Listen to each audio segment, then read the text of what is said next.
बिस्मिल्लाहिर्रहमानिर्रहीम। अस्सलाम वालेकुम। बेटा जी, आज की वीडियो में हम मश्क 1.6 हल करेंगे। इसमें जो सवाल नंबर 1 है उसमें कहा यह जा रहा है कि काल्बों की मदद से अगर मुमकिन हो तो, यानी काल्बों की मदद से हम हल करेंगे और मुमकिन हुआ तो ही हल करेंगे। मुमकिन कब नहीं होगा ये हमने इससे पहली वाली मश्क में भी सीखा था कि जब भी ए का जो ज़रबी माकूस है वो तभी मुमकिन होता है जब ए का मक्ता जो है वो सिफर के बराबर ना हो, यानी गैर नादर कालब हो, तो ही हम उसका ज़रबी माकूस मालूम कर सकते हैं। जो नादर कालब होते हैं उनका ज़रबी माकूस मालूम नहीं कर सकते। लीनियर मसावातों के जोड़ों में, अब लीनियर का मतलब ये होता है कि जिसमें जो वेरिएबल हैं ये वाले, ठीक है, यानी जो जिनकी कीमतें बदली जा सकती हैं, एक्स वाई जो हैं, इनको वेरिएबल कहते हैं। तो मसावातों के जोड़ों में मुतगय्यरात, अब उर्दू में इनको मुतगय्यरात कह देते हैं, ठीक है। तो मुतगय्यरात एक्स और वाई की कीमत मालूम कीजिए। हमने एक्स और वाई की कीमत मालूम करनी है काल्बों के माकूस की मदद से, क्रैमर के कानून की मदद से। तो पहले हम क्या करते हैं, जितने भी सवालात हैं इनमें से कुछ सवालात जो हैं वो हम काल्बों के माकूस की मदद से हल करेंगे। उसके बाद जो हैं फिर जो सवालात रह जाएंगे उनको हम क्रैमर के कानून की मदद से हल कर लेंगे, ठीक है। अब 8 सवाल हैं, इसमें से हम 4 इनमें से काल्बों के माकूस की मदद से हल कर लेते हैं और 4 जो हैं वो क्रैमर के कानून की मदद से हल कर लेते हैं। अब तरीके दोनों अलग अलग हैं लेकिन जवाब एक ही आएगा। अब ये वाली जो लाइन है इनको हम काल्बों के माकूस की मदद से हल कर लेते हैं। तो सबसे पहले हम इसका जुज़ नंबर 1 हल कर लेते हैं। उसको दोबारा लिखते हैं नीचे, 2x नफ़ी 2y बराबर है 4 के। इसी तरह 3x जमा 2y बराबर है 6 के। ये सवाल नंबर 1 है, इसमें ये 2 मसावातें दी गई हैं। सबसे पहले इनको हमने काल्बों की शक्ल में लिख लेना है, ठीक है। तो काल्बों की शक्ल में कैसे लिखना है, ये जो x के अददी सार हैं, जैसे ये 2 है, ये 3 है, ये y के अददी सार नफ़ी 2 जमा 2, इनको लिख लेना है एक कालब में। जैसे देखें यहाँ पे लिखा जाएगा 2 नफ़ी 2, इसी तरह फिर आ जाएगा ये 3, फिर ये आ जाएगा 2, ठीक है। ये आ गए हमारे पास x और y के अददी सार। अब क्योंकि x और y के अददी सार लिखे हैं इसलिए हम यहाँ पे लिखेंगे x और इसको लिख देंगे y, ठीक है। और ये बराबर किसके है, 4 के और 6 के, ठीक है जी। अब यहाँ पे हम लिख लेंगे फर्ज किया क्या फ़र्ज करना है कि ये कालब a के बराबर है और ये जो कालब है ये x के बराबर है, बड़े x के, और ये बराबर किसके है, b के। अब हमने क्योंकि x की कीमत मालूम करनी है और y की कीमत मालूम करनी है, तो इसका मतलब ये वाला जो x है ये नामालूम है, तो ये भी मालूम है और ये भी मालूम है। इसको हम a को इस साइड पे ले आएंगे दूसरी तरफ, तो ये हमारे पास दाएं तरफ आके बराबर आ जाएगा a का ज़रबी माकूस ज़रब b। और ये आपने ख्याल रखना है कि जो a का ज़रबी माकूस है इसको पहले ही लिखना है, यानी बाएं तरफ ही लिखना है, ठीक है। तो तब आपका सवाल जो है वो ठीक होगा। अगर आप इसको बाद में लिखेंगे तो गलत हो जाएगा। इसको मसावात नंबर 1 का नाम दे दिया। इसका मतलब ये हुआ कि x की कीमत मालूम करने के लिए हमें a का ज़रबी माकूस चाहिए, फिर उसको हमने b कालब से ज़रब कर देना है। अब a का ज़रबी माकूस मालूम करते हैं, उसके लिए हमें पहले दोबारा लिख लेते हैं a कालब क्या है, 2 नफ़ी 2 3 और 2, ठीक है जी। ज़रबी माकूस मालूम करने के लिए हमें 2 चीज़ें चाहिए होती हैं, एक एडजॉइंट और एक का मक्ता। पहले मक्ता मालूम कर लेते हैं। अगर मक्ता सिफर के बराबर नहीं होगा तब ही उसका ज़रबी माकूस मुमकिन होगा। ए का जो मक्ता है ये बराबर आ जाएगा 2 ज़रब 2 4 और 3 ज़रब 2 6 के। ये नफ़ी और नफ़ी जमा हो जाएगा, ठीक है। ये मैं मुख्तसर कर रहा हूँ इसको तफसील से, क्योंकि हमने इससे पहली मश्क में हल किए हुए हैं ये सवालात, तो आपको वहाँ से ये बात का पता चल जाएगा कि हम इनको कैसे हल करते हैं। अच्छा जी, अब ए का जो मक्ता है वो यहाँ मालूम हो गया जो कि 10 आया है। ए का एडजॉइंट यहाँ लिख लेते हैं, एडजॉइंट ए का एडजॉइंट का मतलब वतरी अरकान की जगह बदल देनी है और गैर वतरी अरकान की अलामतें। यहाँ आ जाएगा ये 2 ये आ जाएगा नफ़ी 3 और ये आ जाएगा 2 के बराबर। ठीक है जी, ऐसे। अच्छा जी, अब एडजॉइंट भी आ गया, ए का मक्ता भी आ गया, इसलिए अब हम ए का ज़रबी माकूस मालूम कर लेते हैं। ठीक है जी, तो यहाँ लिख लेते हैं जी ए का ज़रबी माकूस। ए का ज़रबी माकूस बराबर होगा 1/a का मक्ता, ठीक है, और ज़रब एडजॉइंट ए। ठीक है, या कह सकते हैं एडजॉइंट ए को ए के मक्ता से तकसीम करने से उसका ज़रबी माकूस आ जाएगा। यहाँ लिखेंगे अगले कदम में ए का ज़रबी माकूस बराबर है 1/10। ठीक है, और यहाँ एडजॉइंट आ जाएगा ए का, वो क्या है हमारे पास 2, 2 नफ़ी 3 और 2। ठीक है जी, इसी तरह फिर आ जाएगा अब हमारे पास ये ए का ज़रबी माकूस आ गया। अगर हम इस मसावात को देखें तो हमें ए का ज़रबी माकूस चाहिए था, जो हमने मालूम कर लिया। बी कालब हमारे पास पहले मौजूद है, अब इनको हमने सिर्फ ज़रब करना है, तो हमारे पास आ जाएगा x। ठीक है, तो यहाँ पे x की कीमत मालूम करने के लिए यहाँ पे अब हम लिख देते हैं x बराबर है, मैं यहाँ पे पहले लिख लेता हूँ a का ज़रबी माकूस ज़रब b। तो a का ज़रबी माकूस क्या है हमारे पास 1/10 और ये आ जाएगा 2, 2 नफ़ी 3 और 2। ठीक है जी, इसी तरह यहाँ पे बी कालब लिखेंगे जिसकी कीमत है हमारे पास 4 और 6। तो यहाँ हम लिखते हैं अभी 4 और 6। अब क्या होगा, दोनों कालबों को हम ज़रब करेंगे अब, और उसके बाद जो जवाब आएगा उसको 10 पे तकसीम कर देंगे। तो ये x बराबर आ जाएगा हमारे पास 1/10 और ये आ जाएगा, देखें कितारों को कालमों के साथ हम ज़रब करते हैं। तो यहाँ पे लिखेंगे हम 2 ज़रब 4 8 और 6 ज़रब 2 12, यहाँ आ जाएगा जमा 12, 3 ज़रब 4 नफ़ी 12 और 6 ज़रब 2 जमा 12। ठीक है जी, इस तरीके से ये हमारे पास मुख्तसर होकर जवाब आएगा। ये मज़ीद अगले कदम में इसको लिखेंगे 1/10 और ये आ जाएगा 12 और 8 20 और 12 में से 12 तफरीक करेंगे तो 0 आ जाएगा ये। अब हमने क्या करना है, इन दोनों जो कीमतें हैं इनको 10 पे तकसीम कर देना, दोनों अरकान को 10 पे तकसीम करेंगे तो 20 को 10 पे तकसीम करने से 2 आएगा और 0 को 10 पे तकसीम करने से 0 आ जाएगा। ये हमारे पास x की कीमत है। अब x जो है ये क्योंकि हमने फ़र्ज़ किया था पहले, ठीक है, इसकी कीमत है x और y। ठीक है, ये वाला कालब x के बराबर हमने फ़र्ज़ किया था, तो ये बराबर आ जाएगा यहाँ पे 2 और 0 के। अब अगर हम देखें दोनों कालब क्योंकि बराबर हैं तो इसका मतलब इनके मुतनाज़रा अरकान भी बराबर होंगे। तो यहाँ से x की कीमत हमारे पास 2 आ जाएगी, y की कीमत हमारे पास 0 आ जाएगी। तो यहाँ हम लिखेंगे x बराबर है 2 के और जो y है ये बराबर है 0 के। ऐसे हमारा ये वाला जो पहला जुज़ है पहले सवाल का ये हल हो जाता है। ऐसे ही हमने जो बाकी जुज़ हैं इसके जो हल करने हैं उनको अभी हम हल करेंगे। सवाल नंबर 1 का तीसरा जुज़ अब हम हल करेंगे। उसमें हमें 2 जो है वो मसावातें दी हैं और इनको सबसे पहले हमने कालबों की शक्ल में लिखना है। उसके लिए हम इनके अददी सरों को लिखेंगे, जैसे ये 4 है, ये 2 है, ये 3 है, ये नफ़ी 1। ठीक है जी, अच्छा जी, इसके बाद यहाँ पे क्योंकि ये x और y के अददी सार हैं यहाँ पे x और y आ जाएगा। ठीक है, बराबर आ जाएगा ये 8 नफ़ी 1 के। ये हमने इनको कालबों की शक्ल में लिख दिया है। यहाँ आप लिख भी सकते हैं कि कालबों की शक्ल में लिखने से। अच्छा, इसके बाद अगला कदम ये है कि हमने फ़र्ज़ कर लेना है।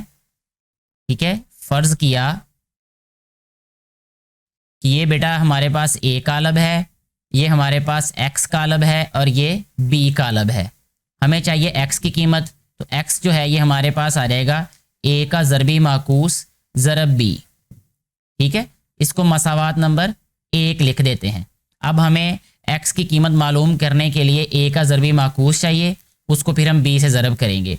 a का ज़रबी माकूस मालूम करने के लिए सबसे पहले हमें a का मक्ता और a का एडजॉइंट चाहिए। तो मैं यहाँ पे अभी क्या करूँगा, a का मक्ता मालूम कर लूँगा। यहाँ पे a का मक्ता क्या आएगा 4, 2, 3 और नफ़ी 1, ये मक्ता की सूरत में इसको हमने लिख दिया। ये बराबर आ जाएगा अब हमारे पास 4 1 नफ़ी 4, यहाँ पे आ जाएगा नफ़ी 3 2 6, ठीक है। तो 6 और 4 नफ़ी 10 आ जाएगा। नफ़ी 10 का मतलब कि ये एक गैर नादर कालब है, इसलिए इसका ज़रबी माकूस मुमकिन है। तो हमें अब इसका एडजॉइंट भी चाहिए, तो यहीं पे इसके नीचे हम एडजॉइंट लिख देते हैं, ठीक है। एडजॉइंट का मतलब बतरी अरकान की जगह बदल देनी है, जो कि यहाँ पे हमारे पास आ जाएगा नफ़ी 1, बाकी अरकान की अलामतें बदल देनी है। ये आ जाएगा हमारे पास नफ़ी 2, ये आ जाएगा नफ़ी 3 और ये आ जाएगा 4, ठीक है जी। ये आ गया एडजॉइंट ए। अब इसके बाद अगला कदम जो है, इसमें हमने क्या करना है कि ए का ज़रबी माकूस बराबर आ जाएगा 1/a का मक्ता, जो कि नफ़ी 10 के बराबर है, और यहाँ पे आ जाएगा एडजॉइंट ए, नफ़ी 1 नफ़ी 2 नफ़ी 3 और 4, ठीक है। अब हम लिख सकते हैं यहाँ पे कि ए का मक्ता और बी की कीमत मसावात नंबर 1 में दर्ज करने से, ठीक है जी। अब मसावात नंबर 1 की बाएं तरफ हमारे पास x है और दाएं तरफ a का ज़रबी माकूस है 1/नफ़ी 10, और ये आ जाएगा नफ़ी 1 नफ़ी 2 नफ़ी 3 और 4, और b से ज़रब करना है। b हमारे पास है 8 और नफ़ी 1। एक दफ़ा फिर मैं b की कीमत को जो है वो देख लेता हूँ ताकि गलत ना हम लिख दें, उससे फिर हमारा सवाल गलत हो जाएगा। 8 और नफ़ी 1 ही है। अब हमारे पास जो है इसको मज़ीद हल करना है, कैसे कि ज़रब करेंगे, ये वैसे लिख दिया हमने 1/नफ़ी 10, यहाँ पे आ जाएगा हमारे पास अब नफ़ी 1 ज़रब 8, नफ़ी 8 आ गया। ये नफ़ी और नफ़ी ज़रब होके 2 1 2 हो जाएगा जमा का, ठीक है, क्योंकि यहाँ पे भी जमा ही आता है तो ये जमा ही रहेगा। 8 3 24, नफ़ी का 24 आ गया ये, ठीक है, और ये आ जाएगा 4 1 नफ़ी 4, ठीक है जी। ऐसे आ जाएगा ये, इधर हम लिख देते हैं x। फिर अगले कदम में क्या लिखेंगे, इसको x बराबर आ जाएगा 1/नफ़ी 10, और ये आ जाएगा नफ़ी 8 और 2, इसको मुख्तसर करेंगे तो ये आ जाएगा नफ़ी 6 के 24 और 4 नफ़ी 28 आ जाएगा ये, ठीक है जी। अब जब हम इसको नफ़ी 10 पे तकसीम करेंगे तो वो उसके बाद हमारे पास ये जवाब आ जाएगा। तो नफ़ी 6/नफ़ी 10 लिख दिया इसको मैंने, क्योंकि नफ़ी 10 तकसीम हो रहा है। नफ़ी 28/नफ़ी 10 लिख दिया इसको, मुख्तसर होके ये हमारे पास आ जाएगा अगले कदम में। मैं इसके सामने लिख देता हूँ इसको, ये नफ़ी जो है नफ़ी के साथ ख़त्म हो जाएगा बेटे, और 2 3 6 और 2 5 10, 3/5 आ जाएगा हमारे पास ऊपर, ठीक है। और यानी x की कीमत, y की कीमत में नफ़ी से ख़त्म हो गया। इसके बाद 2 2 14 28 और 2 5 10, ये इस तरीके से हमारे पास ये वाला जो सवाल है ये हल हो जाएगा। अब आखिर में हम क्या लिखेंगे कि x की जो कीमत है वो, क्योंकि हमारे पास थी x और y, ठीक है, यही इसी को फ़र्ज़ किया था ना हमने x, तो x और y ये बराबर आ गया हमारे पास 3/5 के और 14/5 के। यहाँ से अगर हम लिखें तो x की कीमत हमारे पास आ जाएगी 3/5 और y की कीमत हमारे पास आ गई 14/5। ये हमारा जुज़ जो है ये मुकम्मल तौर पे हल हो गया इस तरीके से। सवाल नंबर 1 का 5वां जुज़ अभी हम हल करेंगे। ये हमें मसावातें दी हैं, तो सबसे पहला काम हमने ये करना है कि इनको कालबों की शक्ल में लिख लेना है। जब हम इनको कालबों की शक्ल में लिखेंगे, ये आ जाएगा 3 नफ़ी 6 नफ़ी 2 4, और ये आएगा हमारे पास यहाँ पे x और y, ये बराबर आ जाएगा हमारे पास 4 और 7 के, इस कालब के बराबर आ जाएगा, ठीक है। अब इधर हम लिख लेंगे फ़र्ज़ किया, फ़र्ज़ क्या किया करना है हमने कि ये हमारे पास a कालब है, ये x कालब है और ये वाला b कालब है। यहाँ से हमारे पास जो x है ये बराबर आ जाएगा ए का ज़रबी माकूस ज़रब बी के। ठीक है, इसको मसावात नंबर 1 लिख देते हैं। अब हमने ए का ज़रबी माकूस मालूम करना है, उसके लिए हमें ए लिख के पहले ए काला भी लिख लेते हैं। अब 3 नफ़ी 2 नफ़ी 6 और 4, ये ए कालब लिख लिया।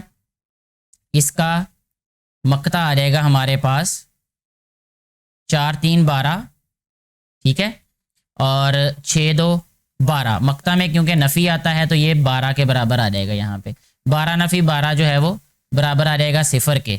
अब क्योंकि ए जो है ये एक नादर कालब आ गया अभी यहाँ पे, गैर नादर कालब होता तो हम इसका ज़रबी माकूस मालूम कर सकते। ठीक है, अब क्योंकि नादर कालब आ गया, इसका ज़रबी माकूस ही मुमकिन नहीं है, इसलिए ये सवाल जो है वो आगे हल भी नहीं हो सकता। लेकिन हमें कुछ ना कुछ यहाँ पे लिखना पड़ेगा जिससे बात उनको वाजे हो जाए। तो यहाँ पे हम लिखेंगे क्योंकि ए एक नादर कालब है, नादर कालब है, इसलिए ज़रबी माकूस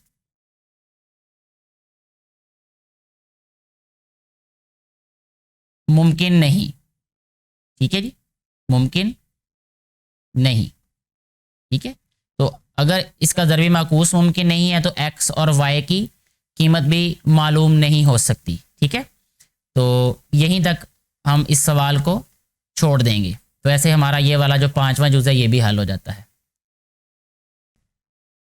इसके बाद वाला सवाल है, हमारे पास 2 हमें मसावातें दी हैं, तो सबसे पहले हम इसको कालमों की शक्ल में लिख लेंगे। तो ये आ जाएगा 2 नफ़ी 2 नफ़ी 5 और नफ़ी 2। इसके बाद ये आ जाएगा हमारे पास एक्स और वाई कालब, यानी ये जो है मुतग़य्यरात एक्स और वाई आएंगे। फिर जो कालब आएगा वो आएगा 4 और नफ़ी 10। अब हमने फ़र्ज़ कर लेना इसको।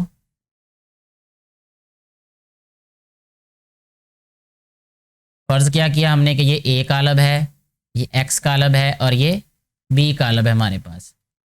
तो यहाँ पे हमारे पास एक्स जो है ये बराबर आ जाएगा ए का ज़रबी माकूस ज़रब बी के। ये मसावात नंबर 1 आ गई हमारे पास।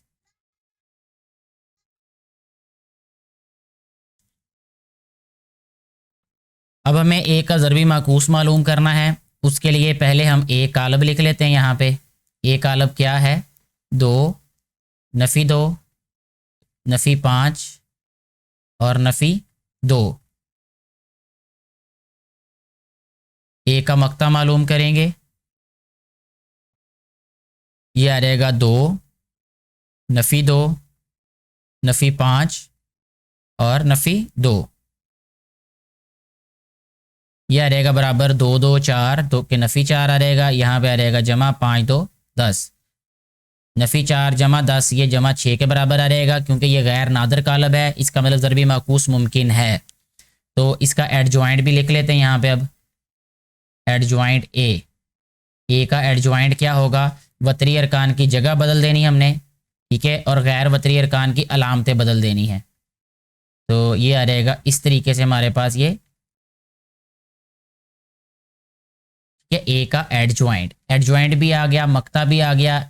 ठीक है, अब हमें ए का ज़रबी माकूस जो है इसके लिए क्या चाहिए, 1/6, यानी हमारे पास फार्मूला है तो ए का मक्ता का, उसमें हमने ये दर्ज कर देनी कीमतें, 1/6 आ जाएगा। और यहाँ पे ए का जो हमारे पास है एडजॉइंट वो लिख देना है, -2 2 5 और 2। अब ए का ज़रबी माकूस हमारे पास आ गया है, ये हमारे पास मसावात नंबर 1 में कीमतें दर्ज करने से। ठीक है, यहाँ लिख लेते हैं मसावात नंबर 1 में कीमतें दर्ज करने से। कीमतें दर्ज करेंगे तो ये आ जाएगा हमारे पास x बराबर है ए का ज़रबी माकूस 1/6 नफ़ी 2, 2, 5 और 2। इसी तरह यहाँ आ रहेगा हमारे पास बी का अलब क्या है 4 और नफ़ी 10। यहाँ लिख देते हैं 4 और नफ़ी 10। ठीक है जी। अब मज़ीद इसको मुख्तसर करेंगे तो ये आ रहेगा हमारे पास अब अगले कदम में x बराबर है 1/6 और यहाँ पे आ जाएगा 4 2 8 नफ़ी 8 और 10 2 20 नफ़ी 20। ठीक है, क्योंकि यहाँ जमा आता होता है तो जमा नफ़ी नफ़ी हो जाएगा। 5 4 20 आ गया यहाँ पे और 10 2 20 आ जाएगा यहाँ नफ़ी का, इस तरीके से। तो अगले कदम में आ गया x बराबर 1/6, यहाँ आ जाएगा 20 और 8 28 नफ़ी का 28 और यहाँ पे आ जाएगा 0। ठीक है, 20 नफ़ी 20 0 आ जाएगा जी। अब इसको हमने तकसीम कर देना है, नफ़ी 28/6 और 0/6 0 ही होगा। ठीक है जी। अब इसको मज़ीद मुख्तसर करेंगे तो यह आ रहेगा नफ़ी 14/3 और 0। यही हमारे पास जवाब आ जाएगा। तो x की जगह पे हम लिख देते हैं अब x और y का लब। ठीक है, जिस ऐसा कालब जिसके x और y अरकान है और ये बराबर है नफ़ी 14/3 और 0 के। ठीक है, तो यहाँ से हमारे पास जो x है वो बराबर आ जाएगा नफ़ी 14/3 के और जो y है ये बराबर आ जाएगा 0 के। इस तरीके से हमारा ये वाला जुज़ भी हल हो जाता है और जितने हमने जुज़ हल करने थे सवाल नंबर 1 के इस वाले तरीके से वो सारे के सारे हल हो जाते हैं। इतने सवाल हल करने से मुझे उम्मीद है कि आप ये जो बाकी सवालात हैं वो खुद से हल कर सकते हैं। अब आपने करना ये है कि पहले जो बाकी अज्जा हैं उनको इसी तरीके से हल करना है, उसके बाद फिर आप दूसरे तरीके की तरफ जाइएगा। यानी पहले मश्क अपनी ज़्यादा से ज़्यादा कीजिएगा, जिसको हम कहते हैं प्रैक्टिस अंग्रेज़ी में। तो प्रैक्टिस जितनी ज़्यादा होगी उतना ही ज़्यादा बेहतर तरीके से आप सवालात को हल कर सकेंगे। अभी हम जुज़ नंबर 2 को हल करेंगे क्रैमर के तरीके से। ठीक है, जो दूसरा तरीका है वो क्रैमर का तरीका है। तो उसमें उसके लिए हमारे पास जो सवाल लिखा हुआ है वो है 2x = y बराबर 3 और एक दूसरी मसावात जो दी है वो है 6x = 5y बराबर 1 के। तो इसमें भी सबसे पहले हमने इनको कालबों की शक्ल में लिखना है। उसके तरीका वही है जो हमने पहले वाले तरीका में इस्तेमाल किया था कि अददी सरों को अलहदा लिख लेना है। ठीक है, 1 और 5 इस तरीके से। ये हमारे पास एक कालब हो गया और ये हमारे पास x और y हो गया। ठीक है, और इसी तरह बराबर आ जाएगा ये फिर 3 और 1 कालब के। ठीक है जी। अच्छा जी, अब इनको भी हमने फ़र्ज़ कर लेना है कि ये फ़र्ज़ किया कि ये a कालब है, ये x कालब है और ये b कालब है ये। ठीक है। अच्छा, अब क्रैमर के तरीके में क्या होगा कि ये हमारे पास जो x होगा ना ये बराबर होगा ax का मक्ता बटा a का मक्ता। ये मैंने दाएं तरफ लिख भी दिया फार्मूला, इसको आपने छोड़ देना है। ठीक है, सिर्फ इसको जहन में रखें, ax का मक्ता बटा a का मक्ता और y जो है ये बराबर होगा ay का मक्ता और a का मक्ता। इसका मतलब ये है कि दोनों में हमें a का मक्ता पहले चाहिए। ठीक है, तो हम a का मक्ता मालूम कर लेते। बहुत ही आसान है ये वाला तरीका, आप ध्यान से समझेंगे तो आपके लिए और भी आसान हो जाएगा। ये a का मक्ता मालूम करते हैं जो क्या रहेगा 2 1 6 और 5। ठीक है, ये मक्ता आ जाएगा इसका इस तरीके से। 5 × 2 10 हो जाएगा, यहाँ आ जाएगा नफ़ी 6 1 6। 10 में से 6 तफरीक करें तो 4 आ जाता है, ये a का मक्ता आ गया। ठीक है, अब हमें चाहिए ax का मक्ता और ay का मक्ता। तो पहले हम मालूम कर लेते हैं ax का मक्ता। ये गौर करना है आपने कि इसमें कर क्या रहा हूं मैं, या हमें क्या करना होगा। ax का मतलब ये है कि यहाँ पे जो a कालब है इसमें ये x वाली कीमतों की जगह पर हमने ये b कालब की जो कीमतें हैं इनको रख देना है। ठीक है, अब देखें कैसे होगा। ये वाली जो कीमतें हैं यानी ये वाला जो कालब है 3 और 1, इसको x की जगह पे लिख देना है, x वेरिएबल वाली कीमतों की जगह पर। ठीक है, तो यहाँ पे आ जाएगा ये 3 1 और ये वैसे ही आ जाएगा 1 और 5। ठीक है, बस यही इसका अहम कदम है। ठीक है, इस वाले सवाल में इस तरीके में, तो बाकी हल हो जाएगा खुद ही। 5 3 15 हो गया हमारे पास। ये नफ़ी 1 1 1 हो गया, 15 में से 1 तफरीक किया तो ये आ गया हमारे पास 14। ए एक्स का मक्ता आ गया, अब हम ए वाई का मक्ता भी मालूम कर लेते हैं। ठीक है, उसका भी यही तरीका होगा। यहाँ लिखेंगे ए वाई, इसका मक्ता ये बराबर आ जाएगा। अब देखें ए कालब में जो वाई वाली कीमतें हैं उसकी जगह पे हमने बी वाला कालब दर्ज कर देना, यानी ये वाली कीमतें दर्ज कर देनी है, और एक्स वाली कीमतें वैसे ही रहेंगी। एक्स वाली कीमतें हैं 3 और 6, ठीक है, और वाई वाली कीमतें क्या हैं 3 और 1। ठीक है, ये मक्ता की अलामत। और अब इसको मुख्तसिर कर देंगे, 3 1 3 हो जाएगा, नफ़ी 6 3 18। ठीक है, 3 में से 18 तफरीक करेंगे तो ये आ जाएगा नफ़ी 15। ठीक है जी, अब हमारे पास ए एक्स का मक्ता भी आ गया, ए वाई का मक्ता भी आ गया। तो अभी हमें क्या करना होगा कि एक्स की और वाई की कीमतें मालूम कर लेनी है। ठीक है, जो कि हमारे पास जो फार्मूला है उसके लिहाज से जो एक्स की कीमत है यहाँ पे वो आ जाएगी ए एक्स का मक्ता बटा ए का मक्ता। ठीक है, ए एक्स का मक्ता क्या है 14 और ए का मक्ता क्या था हमारे पास 4। तो 4 बटा 14 आया, 2 7 14, 2 2 4, तो 7 बटा 2 आ गया ये। ठीक है, इसी तरह जो वाई की कीमत है वो आ जाएगी अब हमारे पास ए वाई का मक्ता बटा ए का मक्ता। ठीक है जी, अब ए वाई का मक्ता हमारे पास था नफ़ी 15 के बराबर और ये आ जाएगा 4 के बराबर। यहाँ पे जो एक गलती हुई है छोटी सी वो ये कि जब हमने यहाँ पे कीमत दर्ज की है तो ये 2 और 6 आएगा ये यहाँ पे। ठीक है, और यहाँ पे आ जाएगा हमारे पास 2 नफ़ी 18 और यहाँ पे आ जाएगा नफ़ी 16, और यहाँ जवाब में भी नफ़ी 16 बटा 4 आएगा, और ये मुख्तसिर होके ये आ जाएगा 4 4 16 नफ़ी 4। इस तरीके से ये हमारे पास वाई की कीमत आएगी। तो इसको आप दुरुस्त कर लीजिएगा। सवाल नंबर 1 का जो चौथा जुज़ है वो लिख दिया है यहाँ पे। सबसे पहले हम इसको कालबों की शक्ल में लिखेंगे। ये आ जाएगा हमारे पास 3 5 नफ़ी 2 नफ़ी 2, और ये आ जाएगा एक्स और ये आ जाएगा वाई हमारे पास।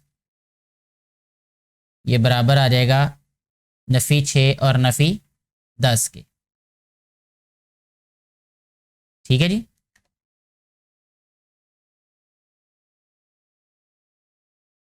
इसके बाद अगला कदम ये होगा कि हम फ़र्ज़ कर लेंगे। ठीक है, फ़र्ज़ किया कि ए कालब इसके बराबर, एक्स इसके बराबर और बी इसके बराबर हो गया ये। तो अब हमने क्या करना है, ए का मक्ता मालूम करना है पहले। ए का मक्ता बराबर आ जाएगा यहाँ पे 3 नफ़ी 2 5 नफ़ी 2 के। ये ए का मक्ता आ गया। 3 2 नफ़ी 6 जमा 5 2 10। ठीक है, जमा 10 नफ़ी 6, तो ये आ जाएगा जमा का 4। अब देखें इसके बाद हमने मालूम करना है ए एक्स का मक्ता। ए एक्स का मक्ता आ जाएगा हमारे पास ये इधर लिखेंगे नफ़ी 6 और नफ़ी 10, नफ़ी 6 नफ़ी 10। एक्स वाली कीमतों की जगह पे हमने ये बी वाला कालब इसकी कीमतें दर्ज कर देनी है। फिर ये आ जाएगा हमारे पास अब नफ़ी 2 और नफ़ी 2 जी, ये आ जाएगा फिर 6 2 12 नफ़ी 10 2 20 बराबर आ गया ये नफ़ी 8 के बराबर।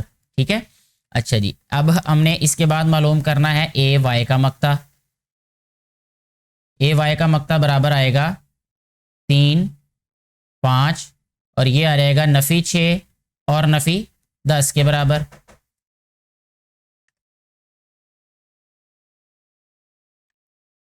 ये आ जाएगा हमारे पास 10 3 30 नफ़ी का 30 और ये आ जाएगा जमा 6 5 30। ये आ गया 0 के बराबर। अब हमारे पास ए का मक्ता भी आ गया, ए एक्स का मक्ता भी आ गया, ए वाई का मक्ता भी आ गया। तो इसका मतलब एक्स और वाई की कीमतें अब हम मालूम कर सकते हैं। तो एक्स जो है क्योंकि बराबर होता है ए एक्स का मक्ता बटा ए का मक्ता। ठीक है, और ए एक्स का मक्ता जो है ये बराबर है नफ़ी 8 के और ए का मक्ता बराबर है 4 के। तो ये आ गया हमारे पास नफ़ी 2, यानी एक्स की कीमत आ गई नफ़ी 2। इसी तरह वाई की कीमत अब हम मालूम कर लेते हैं जो कि बराबर होगी ए वाई का मक्ता बटा ए का मक्ता। ए वाई का मक्ता जो है ये मालूम किया था 0 के बराबर था, और ये 4 के बराबर, 0/4 0 के बराबर। ऐसे हमारे पास x और y दोनों कीमतें आ चुकी हैं। ऐसे हमारा ये वाला जो जुज़ है ये भी मुकम्मल तौर पे हल हो गया।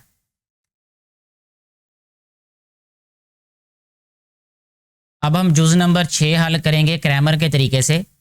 इसमें सबसे पहले इसको काल्बों की शक्ल में लिखेंगे। जो हमें मसावातें दी हैं, ये आ जाएगा 4, ये आ जाएगा 1, ये आ जाएगा हमारे पास नफ़ी 3 और ये आ गया नफ़ी 1। यानी जिसका अददी सार कोई भी नहीं होता उसमें हम फिर 1 लिखते हैं अलामत के साथ। अलामत जमा हो तो 1 लिख देंगे, नफ़ी होगा तो नफ़ी 1 लिख देंगे। इसके बाद आ जाएगा यहाँ पर x और y बराबर 9 और नफ़ी 5। अब हमने फ़र्ज़ कर लेना है, फ़र्ज़ किया कि ये a कालब के बराबर, ये x के बराबर और ये b के बराबर है। ठीक है, अब हमें क्या करना है, यहाँ पे a का मक्ता मालूम करना है। तो यहाँ हम लिखेंगे a का मक्ता ये बराबर होगा 4 1 नफ़ी 3 नफ़ी 1, ये इसका मक्ता।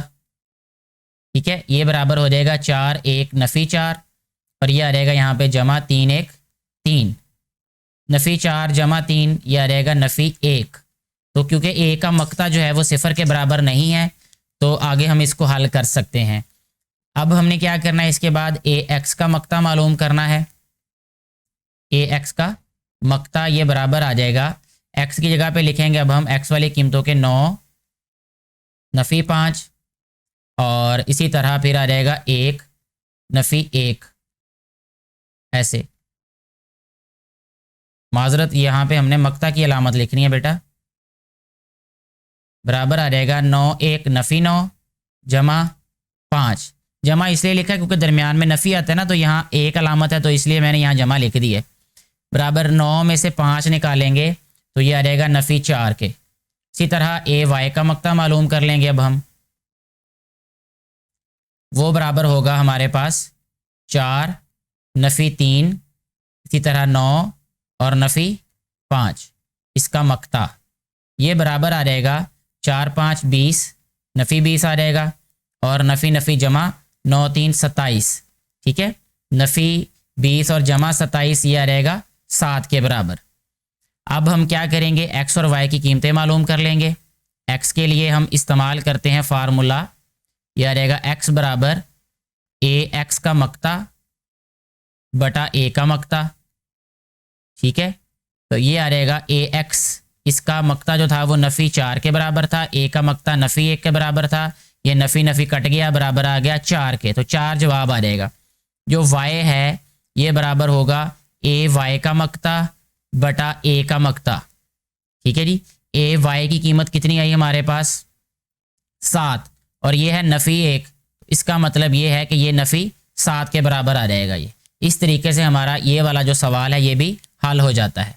सवाल नंबर 1 का जो आखिरी जुज़ है वो अभी हम हल कर लेंगे क्रैमर के तरीके से। इसमें क्या करना है हमने कि ये जो हमारे पास मसावातें दी हैं इनको काल्बों की शक्ल में लिखेंगे। पहले यह आ जाएगा 3, इसका अददी सर है नफ़ी 4, इसका 1 है, इसका है 2, तो ये एक कालब बन गया हमारे पास। ठीक है, और फिर बनेगा हमारे पास दूसरा कालब x और y और ये बराबर आएगा 4 और 8 के। ठीक है, अब हमने फ़र्ज़ कर लेना है, फ़र्ज़ किया ये है a के बराबर, ये x के बराबर और ये है b के बराबर। फिर हमने क्या करना है, अब a का मक्ता मालूम करना है। a का मक्ता हमारे पास आ जाएगा यहाँ पे 3 नफ़ी 4 1 और 2 के, इसके मक्ता की अलामत, और ये बराबर आ जाएगा 3 2 6 नफ़ी और नफ़ी जमा हो जाएगा 4 1 4, तो 6 और 4 10 आ गया। तो a का मक्ता 10 के बराबर गैर नादर कालब है, तो आगे सवाल जो है वो हल करना मुमकिन है। तो क्या करेंगे, अब हम ax का मक्ता मालूम कर लेंगे। यहाँ पे लिखेंगे ax का मक्ता, इसका मतलब ये होगा कि जो ये वाली कीमतें हैं यानी मुस्तकिल मिकदारें हैं इनको x वाली कीमतों की जगह पे लिख देंगे। 4 8 यहाँ आ जाएगा नफ़ी 4 और 2, इसका मक्ता आ जाएगा ये। 4 2 8 आ जाएगा, और यहाँ नफ़ी नफ़ी जमा 8 4 32, 32 और 8 होता है 40, यहाँ 40 लिख दिया। इसी तरह अब हम मालूम कर लेंगे ए वाई का मक्ता, यानी जो मुस्तकिल मिकदारें हैं उनको वाई वाली कीमतों की जगह पे लिख देना है। 3 और 1 वैसे ही रहेगा, ये आ जाएगा हमारे पास 4 और 8, ये मक्ता आ गया। ये बराबर आ जाएगा 8 3 24, नफ़ी 4 1 4, 24 में से 4 तफरीक करें 20 आ जाता है। हमारे पास वो सारी कीमतें आ गई जिससे हमें एक्स और वाई की कीमतें पता चल सकती हैं। तो एक्स की कीमत आ जाएगी हमारे पास ए एक्स का मक्ता, ये फार्मूला है हमारे पास, ए एक्स का मक्ता बटा ए का मक्ता। ठीक है, ए एक्स का मक्ता किसके बराबर है 40 के, तो 40 बटा ए का मक्ता बराबर है 10 के। ठीक है, 40 बटा 10 4।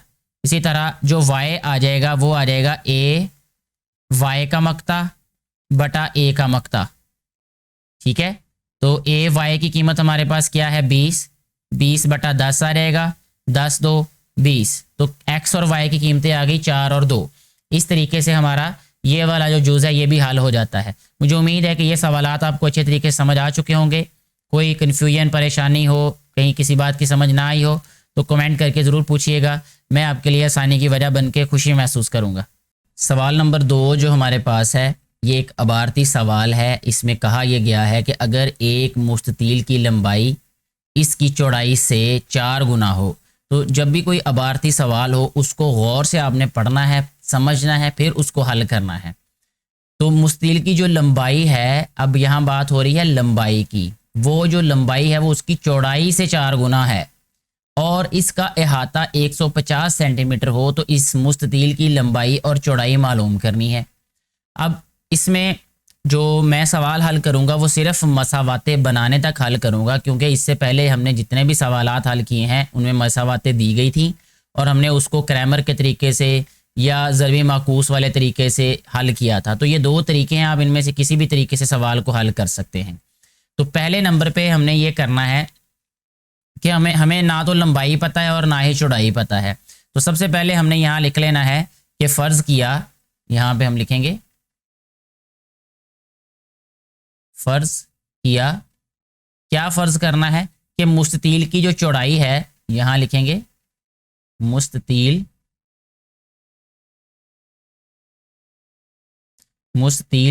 की चौड़ाई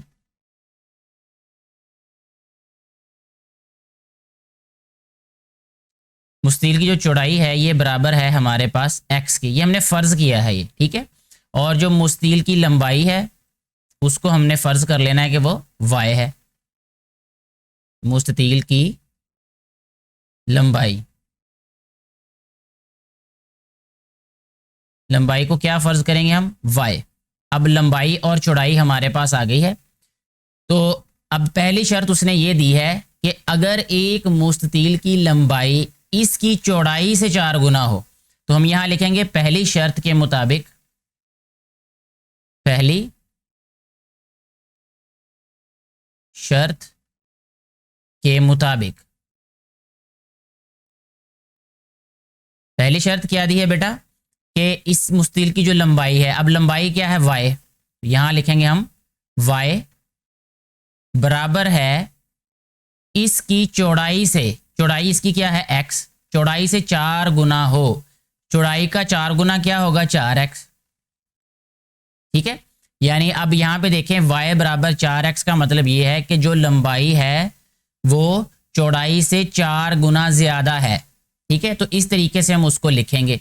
अब इसको मसावात बनाना है तो इसका क्या तरीका होगा कि y को इधर ले आएंगे दाएं तरफ, ये बन जाएगा हमारे पास 4x नफ़ी y और यहाँ रह जाएगा 0। और अगर हम इसको मसावात को ऐसे लिखना चाहें कि ये इधर ले आए 4x नफ़ी y बराबर है 0 के, तो ये मसावात हमारे पास 1 बन गई। ठीक है जी। अब फिर उसने कहा है कि और इसका अहाता 150 सेंटीमीटर हो। ठीक है, अहाता उसका बता दिया है 150 सेंटीमीटर है। अब ये इसके आगे हल करना है तो मैं इसके सामने ही हल कर देता हूं। तो यहां लिख देते हैं अहाता बराबर है 150 सीन मीम, सीन मीम मतलब सेंटीमीटर। तो इस मुस्तील की लंबाई और चौड़ाई मालूम करें। अब अहाता जो होता है ना मुस्तील का, इसके बारे में आपने 8वीं जमात में पढ़ा है कि अहाता का फार्मूला होता है, यहां मैं लिख देता हूं अभी, अहाता बराबर होता है 2 ज़रब लंबाई जमा चौड़ाई। ठीक है जी, लंबाई जमा चौड़ाई, ये मुस्तील का अहाता होता है। अब अहाता की कीमत उन्होंने 150 दी है, इसका मतलब इस जगह पे हम 150 लिख देंगे। ये बराबर आ जाएगा हमारे पास 2 ज़रब लंबाई जो है उसकी हमने y फ़र्ज़ की थी, और जो चौड़ाई है उसको हमने क्या फ़र्ज़ किया था, x। ठीक है, ये 2 जो ज़रब हो रहा है इधर आके तकसीम हो जाएगा, इसको हम लिखेंगे 150/2 बराबर आ जाएगा ये y जमा x या x जमा y, इस तरह आ जाएगा। ये आ जाएगा 75, ठीक है, और ये आ जाएगा बराबर x जमा y के। अब x जमा y बराबर 75 के, इस x जमा y को मैं बाएं तरफ लिख देता हूँ ताकि ये मसावात बन जाए, हमारे पास मुतगय्यरात एक तरफ आ जाए और मुस्तकिल मिकदारें एक तरफ आ जाए, बराबर आ जाएगा 75 के। इसको हम कहेंगे मसावात नंबर 2। अब ये हमारे पास पहले सवाल ही की तरह ये बन गई हैं मसावातें, दो मसावातें बन गई हैं। अब इन मसावातों से हमने क्या करना है, इनको हल कर लेना है। इस सवाल को कैसे हल करना है वो तरीका आप लोगों ने पहले देखा होगा, वीडियो के शुरू में जो सवालात हमने, यानी सवाल नंबर 1 जो हल किया है, या तो आप इसको क्रैमर के तरीके से हल कर लें या फिर इसको आप ज़रबी माकूस वाले तरीके से हल कर लें, यानी कालमों का जो ज़रबी माकूस होता है। तो मुझे यकीन है कि इससे आगे सवाल आप खुद हल कर लेंगे। सिर्फ मसावातों को बनाने तक सवाल मुश्किल लगता है बच्चों को, और उससे आगे जो है क्योंकि पहले सवाल हल किए होते हैं वो खुद हल कर लेते हैं। फिर भी कोई मुश्किल हो आपको तो आप नीचे कमेंट करके बता सकते हैं, मैं आपकी कोशिश करूंगा कि आपकी मदद हो जाए किसी ना किसी तरीके से। सवाल नंबर 3 की अगर हम बात करें तो उसमें हमें कहा गया है कि एक मुस्ततील के 2 अज़ला की लंबाई में 3.5 सीन मीम का फ़र्क है, सेंटीमीटर का फ़र्क है। यानी जो मुस्ततील के 2 अज़ला होते हैं लंबाई और चौड़ाई, इनमें कितना फ़र्क है, 3.5 सीन मीम का। 3.5 सीन मीम लंबाई ज़्यादा होगी चौड़ाई से, क्योंकि जो मुस्ततील होती है उसकी लंबाई चौड़ाई से ज़्यादा होती है। इन दोनों अज़ला की लंबाई मालूम कीजिए, जबकि मुस्ततील का अहाता 67 सेंटीमीटर है, यानी सीन मीम है। तो अब इसका सबसे पहला काम हमें ये करना है कि हमें फ़र्ज़ करना है कि इसके जो अज़ला हैं उसमें लंबाई क्या है और चौड़ाई क्या है, पहले दोनों में फ़र्क हमने पैदा करना है। तो उसके लिए हम ये करेंगे, यहाँ लिख लेते फ़र्ज़ किया, फ़र्ज़ क्या कर लिया कि हमारे पास जो लंबाई है, लंबाई जो है ये बराबर आ जाएगी x के। ये हमने फ़र्ज़ करना है, किसी भी एक मुतगय्यर के बराबर इसको फ़र्ज़ कर लेना है। मैंने x ले लिया लंबाई को, और चौड़ाई को जो है वो हमने यहाँ पे लिख लेना है y। ठीक है, इस तरीके से। अब जो शर्त है वो क्या है कि इनका जो फ़र्क है वो 3.5 है, तो यहाँ पे लिख लेना है शर्त के मुताबिक। ठीक है, शर्त के मुताबिक क्या है, शर्त के मुताबिक इन दोनों का फ़र्क x नफ़ी y बराबर किसके आ जाएगा, 3.5 के। ठीक है, तो ये हमारे पास एक मसावात आ गई है। अगर आप चाहें तो इसका ये जो इशारिया है ये ख़त्म भी कर सकते हैं, फिर उसको नाम लिख लें, इसके बटे में 10 लिख देते हैं हम, क्योंकि इशारिया ख़त्म करके इशारिया के नीचे 1 लिखते हैं और दाएं तरफ जितने हिस्से होते हैं उतने सिफर लिख देते हैं। तो ये 10 आ गया। अब 10 को इनसे ज़रब कर देते हैं, ये आ जाएगा 10x नफ़ी 10y बराबर आ जाएगा 35 के। तो इस तरीके से हम इसको हल कर सकते हैं। ठीक है, मज़ीद बल्कि इसका एक और हल करते हैं हम, इसकी बजाय हम इसको लिख देते हैं मुख्तसर करके, 5 7 35 और 5 2 10, ये कट भी जाएगा ना ये, तो इसको ऐसे लिख देते हैं 2x नफ़ी 2y बराबर है 7 के। ये आ गई हमारे पास मसावात नंबर 1। ठीक है, आप देखें, और दूसरी बात उन्होंने क्या कही यहाँ पे, जबकि मुस्ततील का अहाता 67 सीन मीम हो। अब हमें पता है अहाता का जो फार्मूला होता है, ये सवाल नंबर 2 में भी आपने देखा, इससे पहले वाला जो सवाल था। तो यहाँ हम लिखते हैं अहाता बराबर होता है 2 ज़रब लंबाई जमा चौड़ाई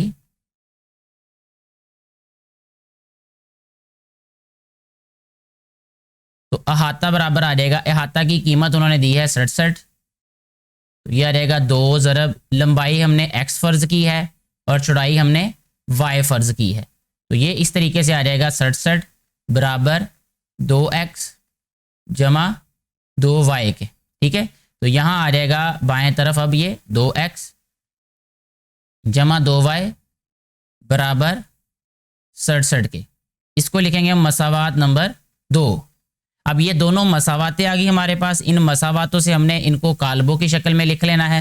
कालबों के शक्ल में लिख के या तो ज़रबी माकूस वाले तरीके से हल कर लें या इनको आप क्रैमर वाले तरीके से हल कर लें, वो आपकी अपनी मर्जी हो, क्योंकि हमें कोई यहाँ शर्त नहीं दी कि आपने इस तरीके से हल करना है। तो आप दोनों में से किसी भी तरीके से हल कर सकते सवाल को।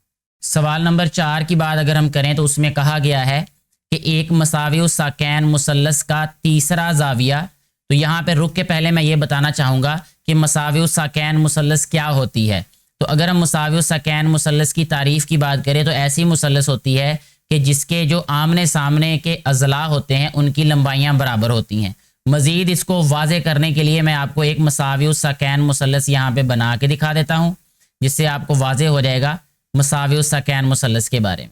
तो ये एक मसावी साकैन मुसल्लस है, इसकी ये जो दोनों आपस में लंबाइयाँ हैं जो आमने सामने हैं ये बराबर हैं। ठीक है जी। तो इसके बाद अब बात जो कही है उसको समझने की कोशिश करते हैं मज़ीद कि जो मुसल्लस का तीसरा जाविया है, तीसरा जाविया इसमें ये वाला कहलाएगा। ठीक है, उसकी वजह यह है कि ये जो हमारे पास अज़ला हैं इनके सामने वाले जो जाविये हैं, जो ये वाला जाविया है और ये वाला जाविया है, ये भी दोनों आपस में बराबर होंगे। ठीक है, ये तीसरा जाविया कहलाएगा क्योंकि इसके सामने वाले जो इसका सामने वाला जो ज़िला है, जो साइड है, वो इन दोनों से अलग है। ठीक है, तो दो बराबर जावियों के मजमुआ से 16 दर्जा कम है। अगर हम इन दोनों जावियों को जमा करें, ठीक है, तो जो हमारे पास मजमुआ आएगा उससे 16 दर्जे कम ये वाला जाविया होगा। ठीक है, मुसल्लस के तीनों जावियों की मिकदार मालूम करनी है हमने। तो पहले तो हमने फ़र्ज़ कर लेना है कि हमारे पास, हमें ये नहीं पता कि जो जाविये हैं वो क्या हैं।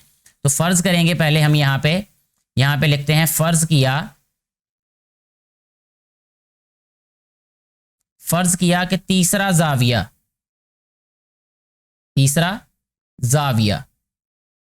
अब तीसरा जाविया यानी हम इस जाविये की बात कर रहे हैं।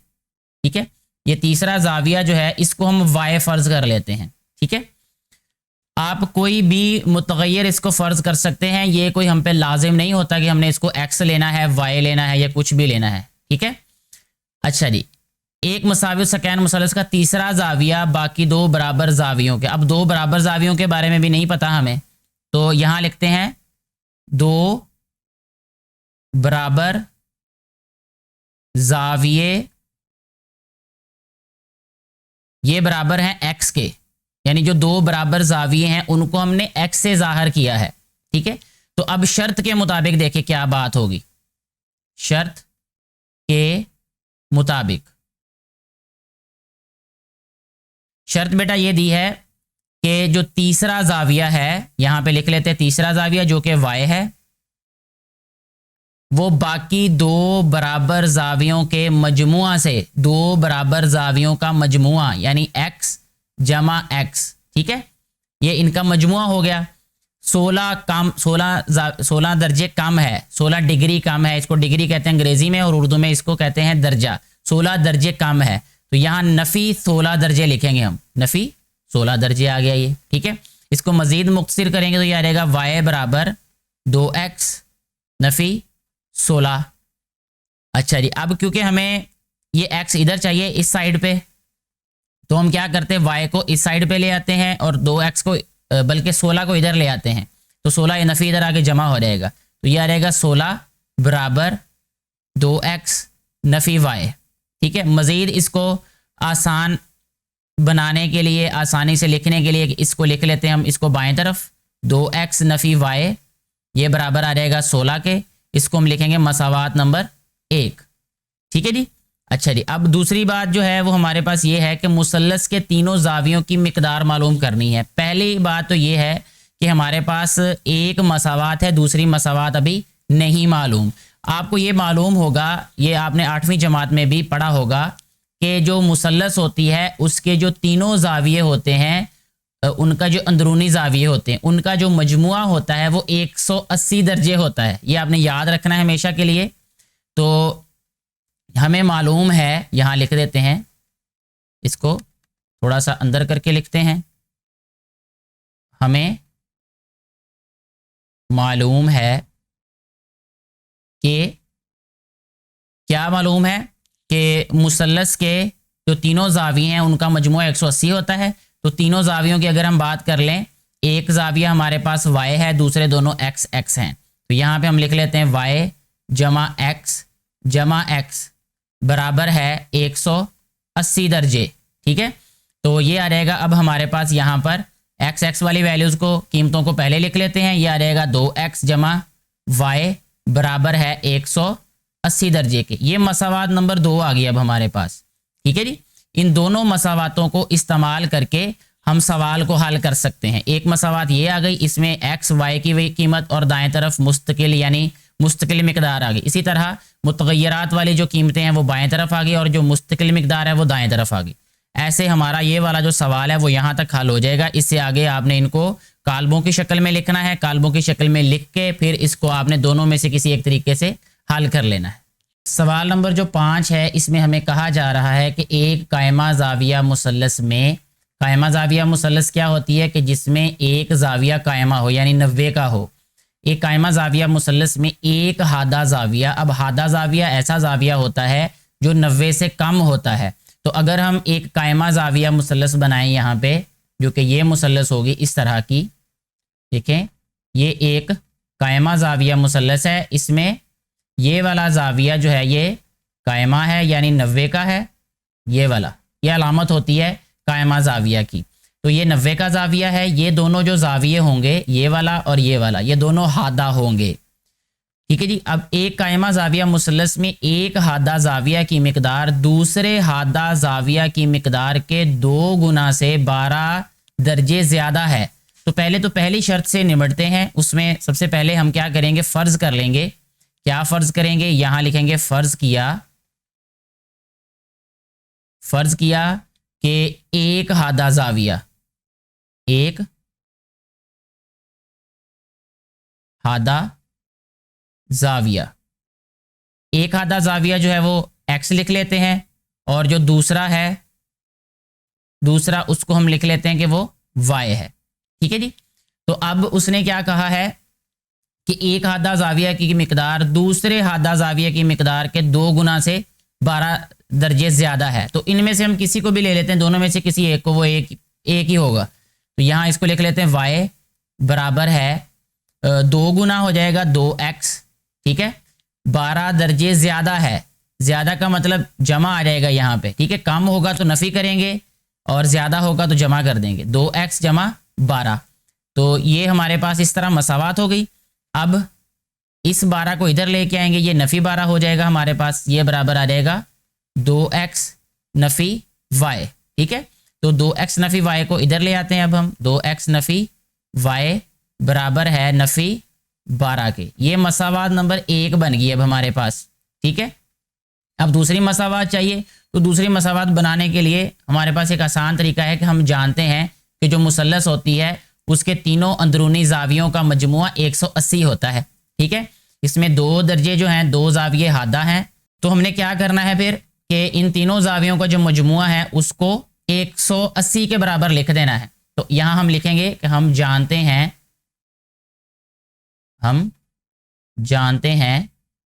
कि x जमा y जमा 90।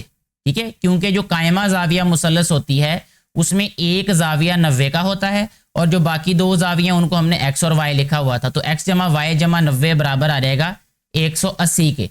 अब ये 90 इधर आके तफरीक हो जाएगा, तो यहाँ आ जाएगा x जमा y बराबर है 90 के। ठीक है, ये मसावात नंबर 2 आ गई हमारे पास। ये मसावात नंबर 1 ये है और मसावात नंबर 2 ये है। इन दोनों मसावातों की मदद से हमने इनको पहले कालमों की शक्ल में लिखना है, उसके बाद फिर हमने दोनों में से किसी एक तरीके से इस सवाल को हल कर लेना है। कोई मुश्किल हो तो आप नीचे कमेंट करके पूछ लीजिएगा। मैं कोशिश करूँगा कि आपकी जो मुश्किल है वो आपके लिए आसान हो जाए। इसके बाद जो सवाल नंबर 6 है, जो कि आखिरी सवाल भी है, इसमें हमें कहा यह जा रहा है कि दो कारें सफ़र के दौरान एक दूसरे से 600 किलोमीटर फासले पर हैं।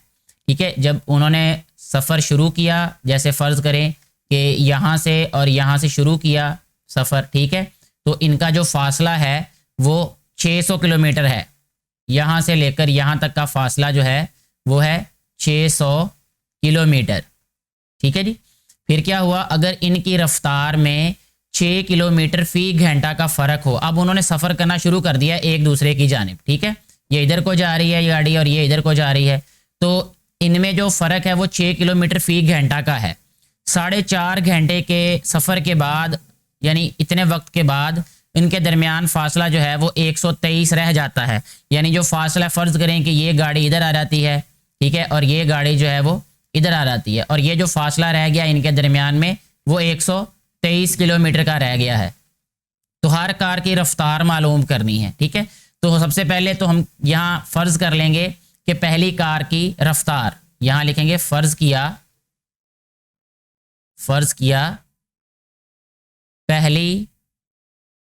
पहली कार की रफ्तार, पहली कार की रफ्तार जो है वो उसको x लिख लेते हैं, और दूसरी जो कार है, दूसरी कार की रफ्तार जो है उसको हम y फ़र्ज़ कर लेते हैं। तो इनमें जो फ़र्क है, यानी शर्त के मुताबिक लिख देते हैं यहाँ पे, पहली शर्त जो है, शर्त के मुताबिक इनमें जो फ़र्क है x नफ़ी y, ये बराबर कितना है 6 के। ठीक है, ये देखिए 6 किलोमीटर फी घंटा का फ़र्क है इनमें, यहाँ लिख देते हैं 6। ये मसावात नंबर हमारे पास आ गई 1। ठीक है जी। अब जो है अगली बात उन्होंने ये कही है कि इनमें 4.5 घंटे के सफ़र के बाद, 4.5 घंटे का मतलब ये है 4 2 8 1 9/2 घंटे। ठीक है, इसको मुख्तसर करके मैं बता देता हूँ। 9/2 घंटे के बाद, सफ़र के बाद इनके दरमियान फासला 123 रह गया। ठीक है, कुल फासला 600 था। ठीक है, और ये जो फासला है 123 ये रह गया दरमियान में, तो उन्होंने फासला तय कितना किया, तो यहाँ हम वो मालूम करते हैं। अभी तय करदा फासला वो आ जाएगा हमारे पास 600 नफ़ी 123। ठीक है, तो इसको हम लिख देंगे मुख्तसर करके, 10 में से 3 तफरीक करेंगे तो 7 आ जाएगा, 9 में से 2 7 आ जाएगा, 5 में से 1 4, तो 477 आ जाएगा। ये 477 किलोमीटर का जो फासला है ये इन्होंने तय किया है। ठीक है, अच्छा जी, तो हर एक कार की रफ्तार मालूम कीजिए। ठीक है, अब जो हमारे पास पहली कार है इसकी स्पीड क्या होगी 4.5 घंटे के बाद। आपको ये बता दूं कि जो फासला होता है उसका फार्मूला होता है S बराबर V ज़रब T, इसके बराबर होता है। ये अगर कोई बच्चा फिजिक्स पढ़ता है तो उसको तो ये पता होगा, यानी जो वक्त है उसको उसकी स्पीड से ज़रब करने से फासला के बराबर आता है, क्योंकि फासला हमारे पास है 477 आ गया है। अब पहली कार की स्पीड और दूसरी कार की जो स्पीड होगी उनको उसके वक्त के साथ ज़रब करने से हमारे पास वो कुल फासला के बराबर आएगा। तो यहाँ पे हम यही करेंगे कि पहली कार की रफ्तार है x, लेकिन वक्त कितना है 9/2, तो यहाँ हम लिखेंगे 9/2x जमा दूसरी कार का जो फासला है वो कितना तय किया उसने, वो y है, तो यहाँ हम लिख देंगे 9/2y बराबर है, कुल फासला कितना रह गया अब 477 किलोमीटर। तो इसके बाद देखें, अब ये 2 हमारे पास इसका ज़ोज़ाफ़िकल है, तो यहाँ पे अब हम लिखेंगे 2, ये आ जाएगा 9x जमा 9y बराबर 477। मज़ीद इसको मुख्तसर कर लेते हैं अब, तो ये आ जाएगा हमारे पास 9x जमा 9y बराबर है 477 ज़रब 2, 7 2 14 1 हासिल, 7 2 14 और 1 15 1 हासिल, 4 2 8 और 1 9, 954 आ गया। ये यहाँ से फिर 9 जो है वो मुश्तरिक आ रहा है, x जमा y आ जाएगा, ये बराबर आ जाएगा 954 के। ठीक है, ये 9 इधर आके तकसीम हो गया, ये आ जाएगा x जमा y बराबर है 9 1 9, और ये 0 आ जाएगा फिर यहाँ पे, सॉरी माजरत, ये 1 आएगा यहाँ पे, 9 1 9, और ये छोटा नंबर है 9 से, इसलिए यहाँ पे सिफर लिखना पड़ेगा। 9 6 54, तो ये आ जाएगी मसावात नंबर हमारे पास 2 लिखेंगे इसको, वो पहली मसावात लिखनी थी, इसको मैंने पहले 2 लिख दिए, तो ये गलत हो गया हमारे पास मामला। ये इसको मसावात नंबर 1 लिखते हैं, इसको मसावात नंबर 2 लिखते हैं। अब दोनों मसावातें आ गई हमारे पास, एक है x नफी y बराबर 6 के और दूसरी है x जमा y बराबर 106 के। इन दोनों मसावातों को इस्तेमाल करते हुए हमने जो सवाल में x और y की कीमत मालूम कर लेनी है, या आप कालबों का ज़रबी माकूस वाला तरीका इस्तेमाल कर लें या फिर आप क्रैमर वाला तरीका इस्तेमाल कर लें। मुझे उम्मीद है कि ये सवालात आपको समझ आ चुके होंगे। फिर भी कोई परेशानी हो तो नीचे कमेंट करके पूछ लीजिएगा। शुक्रिया जी।